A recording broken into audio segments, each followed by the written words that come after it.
Hello, and welcome to the Book Speaks podcast, where the book speaks for itself. I'm your host, Benjamin Douglas, and this is the show where each week I read a chapter from a different indie author. Thanks for joining me for today's reading.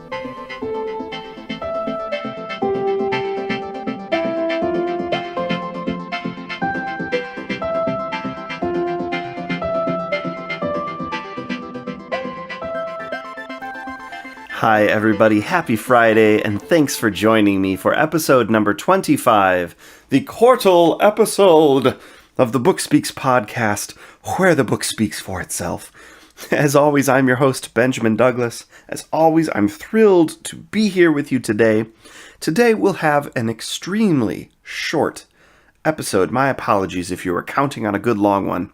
The reason is that I am in the final throes of getting a book finished for publication. It's on pre-order on KDP right now, and the pre-order deadline before I can't make any more changes is tomorrow night, and I have miles to go.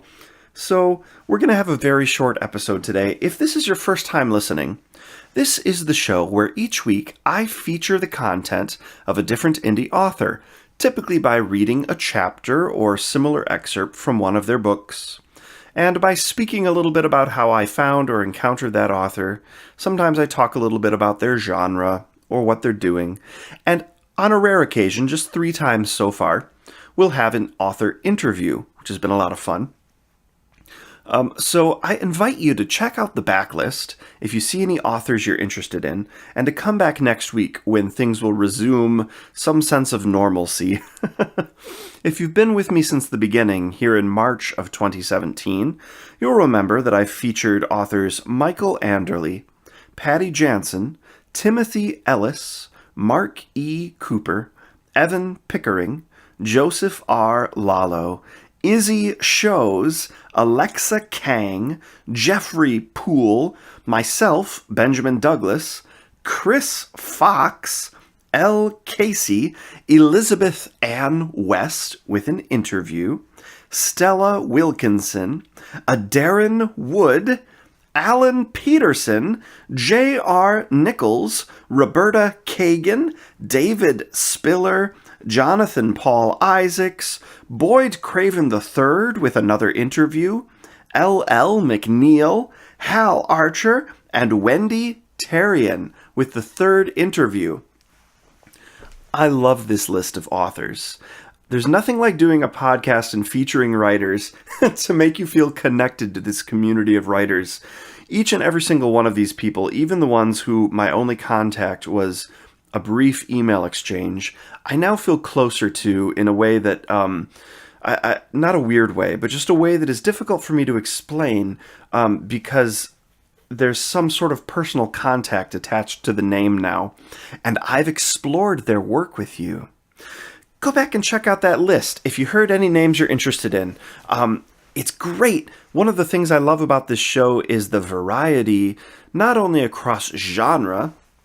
We've had a lot of science fiction, obviously. We've also had some epic fantasy, some urban fantasy, steampunk. Couple of times we've done post-apocalyptic. We've had YA romance, YA urban fantasy, sort of a period Pride and Prejudice variation, kind of a Darcy romance. We've been all over the map. A couple of World War II historical fictions. And we've got plans for lots more interesting stuff, lots more science fiction, some romance on the way, probably some more historical fiction down the line, it looks like, and some interesting fantasy. So stick around, come back. The variety of authors, sort of in terms of success, too. We started with Michael Anderle, for crying out the window. And not everyone we featured on the show is Michael Anderle, neither in terms of financial success, nor in terms of artistic goals, necessarily. The whole concept of the show has always been to collect and create and curate a body of reference material, really. A place you can go on your phone or whatever when you're washing the dishes or taking a stroll or at the gym. And for 10 minutes, 20 minutes, sometimes 40 or 50 minutes, You can expose yourself to the work of Timothy Ellis, or Patty Jansen, or Izzy Shows, and just kind of, hear a little bit about their author journey, and then hear their actual writing to get a feel for their prose, their pacing, their narrative voice, their use of grammar, and all these things. Sort of so you can see what's going on in the different genres, and so that you can see what's going on in the indie author community. I love that concept. We're going to keep doing that. I want to ask you all for input, though, as we move forward after this first 25 episodes. Please feel free to contact me by dropping in the show notes, or emailing me at benjamindouglasbooks@gmail.com, or just say hey on Twitter. I'm at CantankerousBen. And if you have any ideas for things you'd love to hear happen on the show, we do have a couple of reoccurring segments that will continue, including my poetry readings. Yay! And I do plan on publishing, I have decided, a poetry collection, but it's probably going to be a couple of months because I want to edit that a bit. Anything else comes to mind, let me know. A little forecasting, a little tease for you. I do plan on doing more interviews. I'm just finding that they bring me a lot of value, personally. As an author, I'm learning the most as a writer from these other authors when I interview them. And like I said last week, I think the interviews are different enough from what you're hearing on other shows. And I think the authors being interviewed are different people. The people you're hearing on a lot of other shows who are just doing big promo pushes, bless them. That I think there's some value here. So, give me a shout out, say hello, send me a picture of your cat, and let me know what you'd like to hear. So that's my spiel for the day. My reading today is also going to be brief, and it's going to be from, drumroll please, indie author Benjamin Douglas. That is me. It's the second time I've read from my own work, but it's a different book this time. This is a reading from The Hidden Prophet, which is book 2 of my Starship Fairfax series. If you enjoy action, adventure, science fiction, with a little bit of campy humor, pretty fast pacing, a dash of military sci-fi, but not super in-depth military stuff, you might enjoy this. If you're a fan of, Star Trek, or Farscape, or Firefly, or, I know I drop her name left and right, but the science fiction of Lindsay Buroker, which my work is not nearly as good as, but I have in some ways modeled my tone after hers because I enjoy it so much as I discover my own voice. I think you might enjoy these. So I'd advise you check them out. I still have a perma-free title totaled. It's just a short story, about 7,000 words. It's on Amazon, it's on Barnes & Noble, it's free. It's also in a 99-cent anthology called The Officer, which is full of short stories.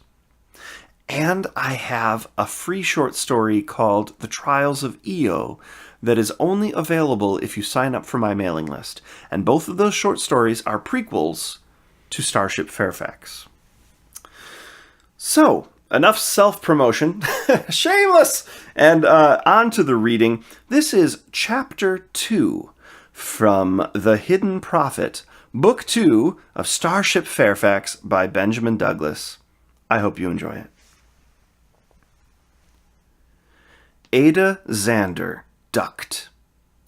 The big, meaty fist of her opponent flew through the air, and he grunted with the effort of keeping his balance.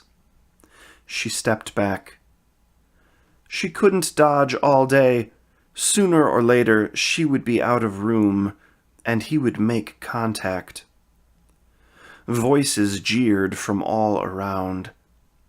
Ada took a deep breath, watched another fist come up, and this time she dove under and rolled across the ground, buying some space. She came to her feet facing out and immediately regretted it.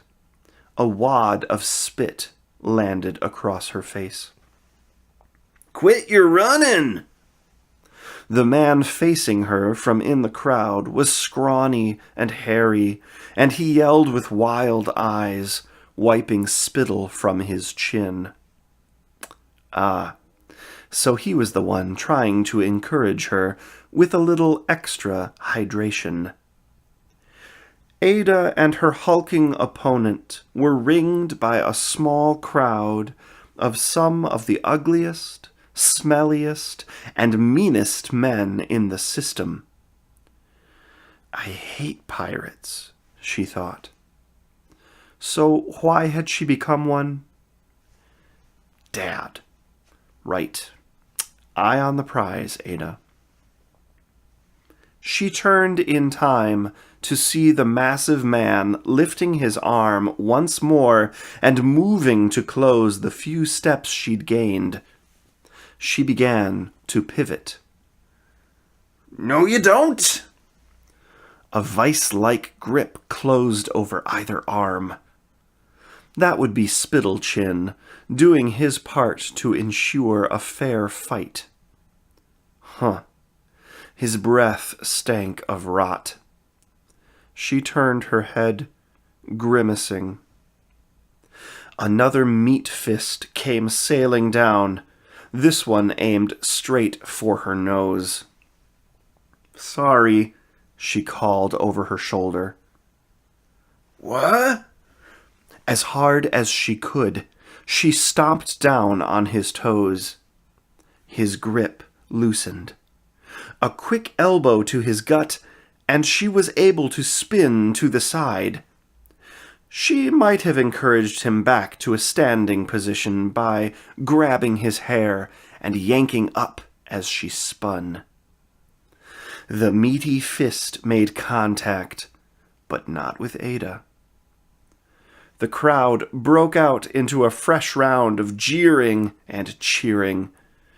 Spittleface crumpled in a heap, blood spurting from his nose. "Not sorry," she muttered. The moving mountain shook his hand out, growling as he turned. "Bone Crusher!" An authoritative voice rang, and the pirates fell silent.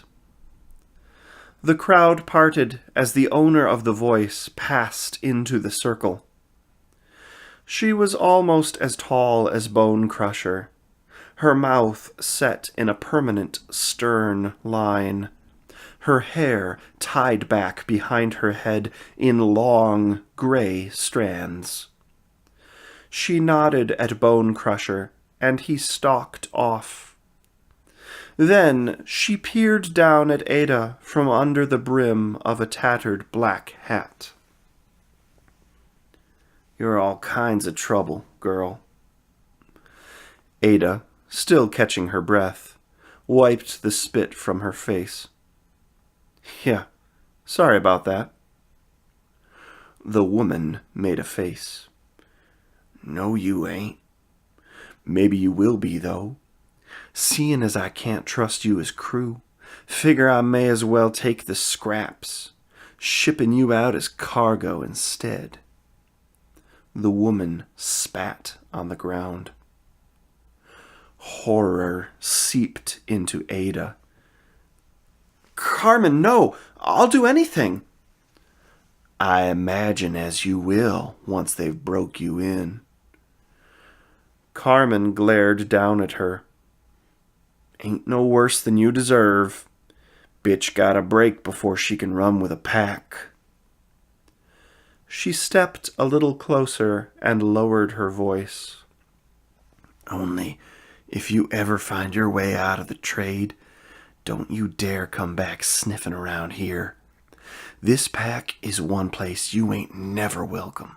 Not no more." The crowd dispersed, save for Bone Crusher, who had reappeared with a bandage around his knuckles. "Sorry, Ada," he rumbled. Didn't want to hurt you. I know. She patted his enormous arm. Bone Crusher was like a dog. He just did what he was told. For most people, that wouldn't excuse violent behavior. For Bone Crusher, Ada had come to accept it was just who he was. Awfully glad you didn't get around to it, though. He guffawed. Oh, come on. I almost had you once. Twice. You're a fast little thing, ain't you? She shrugged. We do what we can with what we have. He scrunched up his face in concentration. Smart, too. Shame about what's coming next. It is, she sighed. I suppose you've stuck around to escort me to the brig. Sorry, Ada. Orders. She nodded. Ada was being shipped off for whoring in the morning, after having been thrown in the ring with the most ridiculously muscle-bound behemoth of a man she'd ever seen, because she'd lost the core of her ship. Well, Carmen's ship. And there was that small issue of the missing prophet, the drug that had been smuggled in system on board that Kuiper colony ship. Ada had joined a crew shortly after they'd picked up the prophet, along with its handler. But after a short stop at Ceres to refuel, the handler and the drug had gone missing.